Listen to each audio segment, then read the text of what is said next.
Welcome to SN Studios. Today we bring you a tragic story from Bradford.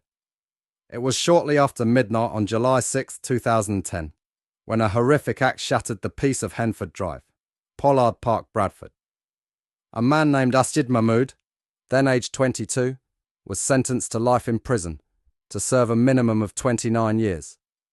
The judge condemned his actions as evil and cowardly after he set fire to a house, resulting in the deaths of Iram Shah and her two young children, Alina, aged 10, and a man, aged 8. The children were killed when a blaze started by Asjid Mahmood swept through their home.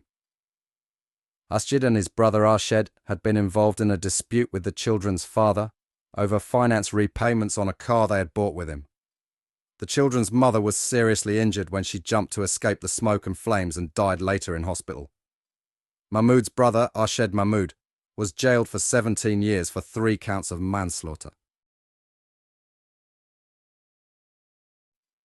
The judge told the brothers, to light a fire in the small hours of the night at the back door of a domestic property was an evil and a cowardly thing to do, and had inevitably tragic consequences.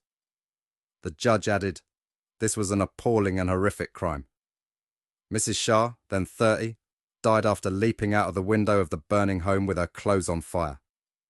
Ms. Shah broke her spine as she fell and was so badly burned that her neighbours had to roll her around on the floor to put out the flames. June 2010, a jury found Asjid guilty of 3 counts of murder, while his younger brother Arson was convicted of 3 counts of manslaughter at Bradford Crown Court.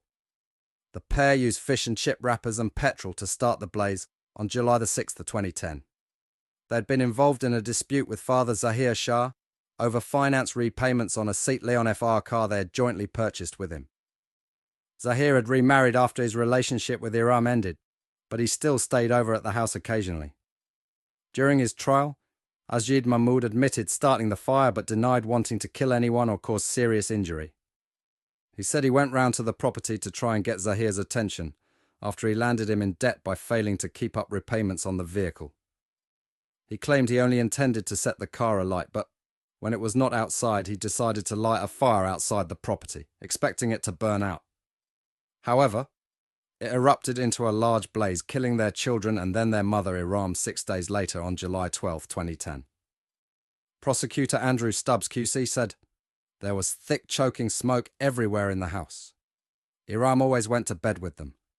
The children could not sleep without her. Her brother Mohsen Rasa, who was staying with the family in Bradford, managed to escape the flames, but then desperately tried to get back inside to rescue children, but he could not reach them. Asjid Mahmood had become frustrated as he was left in debt after paying for the car and paying Zahir's phone bill. He had contacted ex-girlfriends of the father as he plotted his revenge, the jury were told. Asjid sent Zahir a message saying, "You have kids. Would you treat them like you have treated me?"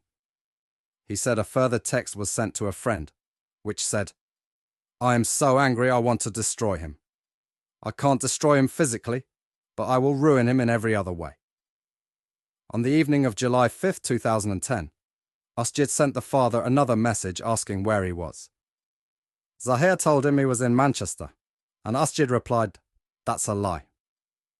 Later that evening, he sent his brother Arson an SMS, which read, "Get petrol canister out of the cellar," the court heard. Immediately after the blaze devastated, Zahir immediately blamed Asjid Mahmood and texted him with the message, "Ring me now. I know you've done this." The father said he left the house on the night of the fire because he was uneasy and did not find out about it until later. Tragically, little Alina suffered burns to 2/3 of her body. While her younger brother Aman was found by firefighters in the front bedroom, the family shared with 80% burns to his body. Brothers Asjid and Asjid Mahmood both denied 3 counts of murder, though Asjid accepted he was guilty of manslaughter. This is SN Studios. Please like, share and subscribe for more stories. Thank you for watching. For more updates on true crime stories, hit the notification bell to stay updated.